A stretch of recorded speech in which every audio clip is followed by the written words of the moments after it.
북한이 군사 정찰 위성 발사 계획 3차 발사 계획을 아직 통보하지 않은 가운데 우리 군 당국은 경고 성명을 냈습니다. 어떤 의미가 있는 경고인지 또 북한은 언제 도발할지 문성묵 한국국가전략연구원 통일전략센터장과 이야기 나눠보겠습니다. 안녕하십니까? 네, 안녕하십니까? 네, 일단 아직 시도 가능성의 경고 성명을 냈어요. 이례적인 거죠? 그렇습니다. 통상 북한이 탄도미사일 발사라든지 도발을 하면 이후에 규탄 성명을 낸 것이 네. 일반적인 관행이었다고 본다면 이번에는 일본에 아직 통보도 안 했고 도발도 하지 않았는데 사전에 경고를 한다는 것은 그만큼 이번 사안을 엄중하게 보고 있다. 합참 작전본부장 발표를 보더라도 그동안 한미동맹과 국제사회에 있다는 경고에도 불구하고 네. 지금 발사 움직임이 중지되지 않고 있다. 그렇죠. 계속 준비하고 있다. 이건 명백한 불법행위다. 그러니까 이 불법이라고 하는 것은 북한은 탄도미사일 기술을 이용한 그 어떤 발사체도 발사할 수 없도록 돼 있거든요. 그건 다 불법행위입니다. 그게 이제 중요한 것이고 특히 이번에 3차 발사를 한다면 네. 지난번에 김정은이 보스토치니에 가서 푸틴과 만났고 그 이후에 러시아의 도움을 받아서 완성도가 높아진다면 불법을 넘어 이것은 대한민국에 엄청난 위협이 될 수 있다는 것이죠. 국가 안보에 위협이 되는 것이고 따라서 이런 위협 행위를 한다면 국가와 국민의 안전을 위해서 어떤 조치도 우리는 필요한 조치를 강구하겠다라고 하는 것을 북한에 경고를 했고요. 동시에 우리 국민들에게도 우리 국가와 군이 이런 조치를 하고 있다라고 하는 것을 명확히 보여주기 위한 그런 뜻이 담겨져 있는 경고 성명이라 이런 생각이 듭니다. 예, 말씀해 주신 것처럼 이례적인 경고성 성명을 냈는데 문제는 이제 북한이 우리 아직 쏘지도 않았는데 이게 혹시 대응을 할까요? 이런 경고에? 예, 글쎄요. 뭐 아직은 북한이 어떤 행동을 보일지는 뭐 단정할 수는 없습니다만 네. 그동안 북한이 일반적으로 주장해온 바에 의하면 자기들의 인공위성 발사는 국제법적으로도 보장돼 있는 그건 뭐 자기들의 주권적인 조치고 자유권적인 조치다. 네. 따라서 위성 발사를 가지고 이래라 저래라 할 그런 권한이 없다라고 반발할 가능성이 있고요. 그리고 이제 9.19 군사 합의와 관련해서는 그동안 북한이 뭐 과거에 김여정이 우리 전단 살포와 관련해서 우리가 조치를 취하지 않으면 9.19 군사 합의를 폐기할 수 있다라는 언급을 한 적은 있지만 네. 최근 우리 대통령을 비롯해서 우리 정부가 또 신원식 국방부 장관이 9.19 군사 합의에 관련해서 이 일정 부분 뭐 효력 정지라든지 이런 조치를 취하는 거에 대해서는 강력 반발하는 모습을 아직은 좀 보이지 않고 있는 것 같아요. 그래서 아마도 9.19 군사 합의가 만약에 정지되거나 폐기된다면 북한으로서도 상당히 굉장히 유리한 걸 잃게 되는 것이거든요. 아마 그런 부분들을 염두에 둔 그런 계산된 반응을 내놓지 않을까 하는 생각이 듭니다. 예. 말씀하신 것처럼 이제 신원식 국방부 장관이 3차 발사 얘기를 했어요. 이르면 이번 주, 늦어도 30일 전에는 쏠 수 있다. 근데 시점을 이렇게 잡은 이유가 있을까요? 예, 그러니까 이렇게 잡은 이유는 지금 우리 정보 당국에서 네. 뭐 한국도 그렇고 미국도 그렇고 일본도 아마 움직임을 포착하고 있는 것 같아요. 그래서 언제라도 적어도 북한이 그 발사대 이 뭡니까 로켓을 이동을 시켜서 발사대를 세우고 연료를 주입하고 발사하는데 뭐 최소한 일주일 이내면 가능하다. 그렇다면 물리적으로 보면 30일 이내에도 가능하다. 지금 움직임으로 본다면 네. 아마 그런 계산으로 30일을 언급한 걸로 생각이 되고요. 또 한 가지 생각되는 것은 우리 군의 1차 정찰 위성 발사가 11월 30일로 예고가 돼 있거든요. 아마 그런 것들도 염두에 두지 않을까 하는 생각이 듭니다. 예. 특히 이제 말씀하신 것처럼 이번에 본인들은 우주를 위한 그 위성 발사는 당연한 권리다라고 얘기를 하는 걸 보면 그동안 해왔듯이 만약 쏘게 된다면 주변국에 좀 알릴 수는 있겠네요. 예, 국제 해사 기구의 1, 2차 발사 지난 5월, 8월 네. 발사 시에 이미 통보를 한 전례가 있어요. 그것은 뭐냐면 북한 자기들의 위성 발사는 국제법적으로 합법적인 조치고 자기들은 그런 국제법을 준수하면서 하는 것이다. 시비 걸 일이 없다. 라고 하는 것을 보여주기 위해서 국제법을 준수하는 그런 모양새를 내고 있는 거거든요.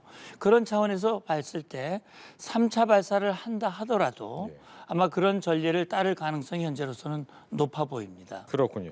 근데 이제 당초 좀 많이 예상했던 시기가 있었어요. 그게 미사일 공업절인데 이날은 또 크게 많은 일이 없이 지나갔는데 그 이유가 있었을까요? 글쎄, 저도 그런 생각을 했습니다. 작년 11월 18일 김정은이 딸을 주애를 앞세워 가지고 이제 화성 17형 소위 말하는 괴물 위성, 세계에서 가장 강한 초강대 위성을 발사하고 그것을 기념하기 위해서 미사일 공업절을 제정을 했거든요. 네. 그렇다면 그 1주년이면 굉장히 중요한 의미가 되는 것이고 10월 달에 발사하기로 예고했던 정찰위성 발사 예고했던 시기가 이미 지났기 때문에 예. 다음 발사 시점을 담는다면 18일이 유력하지 않겠는가. 한국 발사보다도 앞당겨서 발사하는 것이고 기념의 의미도 있는 거니까. 네. 근데 하지 않았다고 하는 것은 뭐 결국은 물리적으로 준비가 좀 덜 됐다. 그렇게밖에 볼 수 없지 않을까 하는 생각이 듭니다. 왜냐하면 김정은이 적어도 한국보다 먼저 발사하기 위해서 굉장히 다그쳤고 그렇기 때문에 사실 연초부터 하려고 했지만 늦어져서 5월 달에 발사했는데 실패해서 세면이 구겨졌거든요. 그런데 그걸 너무 또 급하게 서둘러서 8월 달에 발사하면 두 번 내리 실패를 했습니다. 그렇죠. 그러니까 아마 부랴부랴 푸틴의 옷자락을 잡은 것 같아요. 우리 좀 도와달라. 이게 정찰 위성이 성공할 수 있도록 도움을 달라라고 얘기했고 네. 푸틴도 도와줄 의지가 있다라고 얘기를 했고 아마 그 기간 동안 러시아의 도움이 틀림없이 있었을 것이라고 생각이 됩니다. 그러니까 미사일 공업절을 지나간 것 또 이달 안으로 발사할지 안 할지 지금 확정할 수는 없습니다만 가능성이 있다는 얘기죠. 발사를 만약에 못하고 지나간다면 역시 좀 완성도를 더 높이기 위한 그런 기술적인 고려 이게 더 많지 않을까라는 조심스러운 예측을 해봅니다. 네. 앞서 잠깐 언급은 해주셨지만 결과적으로 우리나라가 위성 발사는 이번 달 30일 보다는 빨리 쏘겠다는 마음을 갖고 있는 거네요. 그렇습니다. 네. 어차피 김정은이 2021년 1월 달에 8차 당대회를 했거든요. 그때 5대 국방 과업을 제시를 했습니다. 네. 근데 이제 앞으로 5년 이내에 다시 말하면 8차 당대회 5년 이내에 그것을 완성하겠다 그러는데 그중에 가장 핵심적으로 지금 추진하고 있는 게 바로 정찰위성입니다. 네. 왜 그러냐면 북한이 탄도미사일, 단거리, 중거리, 장거리, ICBM까지 또 뭐 순항미사일이나 잠수함 발사 탄도미사일 이 모든 미사일에 사실 펀치력은 상당히 이제 구비를 했습니다. 그런데 중요한 것은 눈이 아직 없습니다. 눈이 제대로. 다시 말하면 위성을 띄워야 그래야 정확한 목표에 타격할 수 있고 확인할 수 있고 검증할 수 있고 그 역량을 한층 높일 수 있는 것이거든요. 뿐만 아니라 한미의 움직임을 샅샅이 들여다볼 수 있는 그런 역량을 구비하고자 하는 것이 김정은의 목표이기 때문에 할 수 있으면 빨리 이걸 완성을 해야 되겠다라는 그 조급함이 그동안 나타났던 행보에서 읽을 수 있다고 봅니다. 예. 앞서 말씀해 주셨다시피 이제 1차, 2차 발사에서 실패를 하면서 러시아한테 도움을 요청했고 그래 도와줄게라는 어느 정도의 확답은 받은 것 같아요. 그러면 그 사이에 어느 정도 기술 이전이 왔다 갔다 했을 수 있다 이렇게 보시는 겁니까? 그렇게 봐야 되겠죠. 왜 그러냐면 일단 북한의 김정은은 푸틴에게 아주 성의를 다하고 있거든요. 네. 지금 포탄, 무기, 탄약 이게 뭐 러시아로 엄청난 양이 옮겨지지 않습니까? 그래서 그 포탄들이 지금 우크라이나 전장에서 지금 러시아가 뭐 아주 맹렬하게 지금 사격을 하고 있습니다. 네. 실제 러시아 측에서 운영하고 있는 TV에서도 그 우리의 동지들이 이렇게 도와줘가지고 우리가 잘하고 있다라고 하는 것을 밝혔거든요. 결국 김정은이 그런 노력을 다했다면 사실 푸틴이 공언한 대로 어떤 형태로든 북한의 정찰 위성 성공을 위해서 기여를 하고 있을 것이다. 자문도 할 수 있을 것이고 그다음에 기술 이전도 할 수 있을 것이고 그다음에 1, 2차 실패 문제점이 무엇인지를 파악하고 조언하고 그걸 교정해서 완성도를 높이기 위한 그런 시도가 그동안 우리가 뭐 일일이 확인할 수 없습니다만 그런 것이 충분히 있었을 것이다. 지금 발사의 움직임이 포착되고 있는 것 자체가 바로 그걸 말해주는 것이다라는 생각이 들고요. 실제 1차 같은 경우는 1, 2단에서 이게 제대로 분리가 안 돼가지고 추락을 했고요. 2차 같은 경우는 마지막 단계에서 폭발 장치가 오작동하면서 이제 실패를 했는데 그러면 그런 문제점들을 다 이제 러시아 기술자들이 그런 것들을 파악하고 조언하고 바로잡기 위한 그런 시도들이 아마 그동안 있었을 것이다라는 생각이 들고요. 이제 결국 핵심은 위성입니다. 만리경 1호라고 하는 위성인데 그 위성의 해상도가 너무나 조악해서 군사 정찰 위성으로서는 기능을 못한다는 게 한미 당국의 판단이거든요. 지난번에 수고했던 걸. 그 부분에서 과연 러시아가 얼마나 도움을 줄 수 있을지에 대해서는 제가 확답을 드리기가 좀 어려울 것 같습니다. 예. 이 3차 발사가 성공하거나 실패하거나 둘 중에 하나일 텐데 실패하면 북한뿐만 아니라 러시아도 굉장히 체면을 구기는 그런 일이 될 거고 그렇습니다. 성공을 한다면 그러면 어떻게 우리나라에 영향이 있습니까? 예, 앞서도 말씀드렸습니다만 합참의 발표가 바로 그겁니다. 북한이 정찰 위성을 이렇게 발사하려고 집요하게 노력하고 러시아와의 이 협력을 강구하고 있는 것은 결국 감시 정보 확보 능력을 고도화시키려고 하는 것이거든요. 북한이 말씀 앞에 드렸듯이 그동안 가장 취약한 부분이 바로 이 정보 감시 능력입니다. 그래서 9.19 군사합의에서 접촉 지역에서 우리의 정찰 감시 능력을 제어하기 위해서 그걸 묶어두기 위해서 9.19 군사합의에 그걸 집어넣은 거거든요. 군사분계선 일대 서부 지역에서는 20km, 동부 지역에서는 40km 이 범위 내에서 우리 정찰 자산이 뜰 수 없도록 만든 거란 말이죠. 우리가 압도적으로 우위에 있는 것을 묶고 자기들은 역량을 높이면 결국 우리의 대비, 우리의 감시 역량이 약화될 것이고 결국 저는 그런 생각이 들어요. 북한의 미사일, 핵미사일 역량이 한층 고도화될 것이고 상대적으로 우리가 북한을 향해서 대응하는 확장 억제라든지 우리의 삼축 체제에도 상당히 부정적인 영향을 줄 수 있다라고 하는 것이 지금 우리 군 당국의 판단이고 이번에 사전에 경고한 이유도 거기에 있는 것이고 만약에 북한이 우리 경고에도 불구하고 3차 발사를 강행한다면 9.19 군사합의의 부분 효력 정지라든지 할 수 있는 모든 조치를 다 하겠다. 저는 충분히 그렇게 해야 된다고 저는 봅니다. 예. 그래서 성공했을 때 이제 영향에 대해 설명을 해주셨는데 북한 입장에서 성공하게 되면 러시아의 도움이 굉장히 컸기 때문에 오히려 이제 중국이라는 그동안 같이 함께했던 나라보다 러시아와 함께할 일이 더 많아질 수도 있겠네요.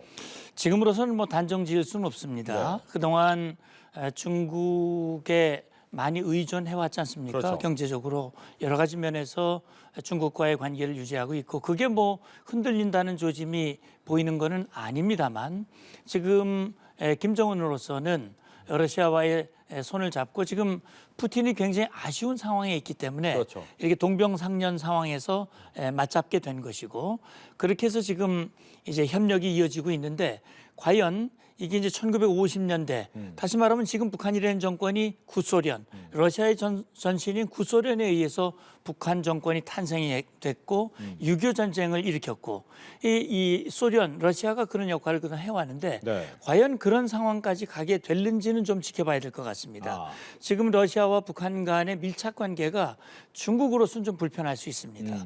이런 불보행이가 계속되는 것은 사실 중국은 거기에 한 부류로 끼고 싶지는 않거든요. 그렇다고 해서 이것을 북한과의 관계 또는 러시아의 관계를 또 방치할 수도 없는 상황이기 때문에 아마 북한으로서는 중국과 러시아 사이에 과거에도 중국과 소련 사이에서 널뛰기 외교하면서 국익을 챙겼듯이 지금 김정은도 아마 그런 차원에서 지금 외교 행보를 보이고 있는 것으로 생각이 됩니다. 예. 김정은 위원장 얘기 나왔으니까 말인데 보통 이제 조금만 보이지 않아도 자맹이 길어졌다 이런 얘기 하는데 최근에 좀 오래 안 보이더라고요. 이유가 있을까요? 예, 그러니까 지난번에 라브로프 러시아 외무장관이 평양을 방문했을 당시 그 이후 지금 좀 조용하거든요. 근데 이제 북한 김정은의 공개 행보를 보면 우리가 이제 특징으로 볼 수 있는 것이 중요한 회의가 있거나 아니면 이 행사가 있거나 중요한 정치 일정이 있거나 그럴 경우 이제 공개 행사를 하거든요. 공개 행보를 하는데 지금 뭐 그동안 이 김정은의 움직임, 자명이 길어지면 건강에 문제가 있지 않느냐 뭐 이런 추정들을 내놓고 있는데 아마 제가 볼 때는 지금 굉장히 중요한 시기지요. 예, 러시아와 지금 거래가 이어지고 있고 후속 조치가 이행되고 있는 상황 속에서 아마 그걸 지휘하면서 3차 위성 발사에 몰두하고 있지 않을까 하는 생각이 들고요. 네. 지금 이제 연말이 다가오면서 북한 내부 상황도 굉장히 복잡하거든요. 경제적으로 어렵고 북한 내부가 흔들리고 있고 예. 아마 그러한 이유 때문에 김정은의 공개 행보의 기회가 좀 적지 않았을까 하는 생각이 들고 한 가지 생각해 볼 수 있는 것은 만약에 이달 중으로 정찰 위성 발사에 성공을 하게 된다면 아마 그 자리가 김정은의 공개 행보를 볼 수 있는 그 자리가 되지 않을까 이런 추측을 해볼 수 있겠습니다. 예. 그러니까 북한 같은 경우에는 뭐 그동안 뭐 우리나라와 일본, 미국이 함께하는 거에 대해서 굉장히 이제 부담스러워하고 거기에 대해서 얘기도 많았는데 이번에 또 미국 향해서 첨단 무기 판매하는 미국을 또 한마디 했더라고요. 늘 했던 얘기다 이렇게 봐야 됩니까? 예, 물론 뭐 비슷한 얘기입니다. 북한이 이제 이중 잣대라고 하는 표현을 많이 쓰잖아요. 네. 그러니까 뭐 지금 자기들이 탄도미사일 발사하고 하는 걸 가지고선 유엔 안보리가 또는 미국이 제재를 가하는 것은 명백히 이중 잣대다. 네. 그런 얘기를 하는데 제가 볼 때는 지금 국방성의 무기 총국 관련된 인사가 이런 비판을 했는데 제가 볼 때는 지금 북한이 러시아에 제공하는 무기 탄약 판매지 않습니까? 네. 이 거래 시비 걸지 말라. 이거 시비 걸 자격이 미국은 없다. 미국은 F-35, SM-6 기타 고가의 무기들을 한국과 일본에 팔면서 우리 이거 파는 거 가지고선 시비 걸면 안 된다. 그걸 하는 것은 그야말로 이중잣대다. 그리고 그렇게 함으로써 한국과 일본의 군사력이 강해지면 이게 결국 긴장 고조의 원인이 되는 것이다. 다시 말하면 이 한반도 이 일대의 긴장 고조의 격화의 근본 원인은 미국에 있는 것이다. 따라서 우리 핵미사일 위협의 이 역량의 고도화는 당연히 그 책임이 미국에 있다라고 하는 것을 책임을 전가하기 위한 명분 축적용의 일환이다. 그런 생각이 듭니다. 네, 이렇게 해서 북한 이슈에 대해서 문성목 한국국가전략연구원 통일전략센터장과 함께했습니다. 오늘 얘기 잘 들었습니다. 감사합니다.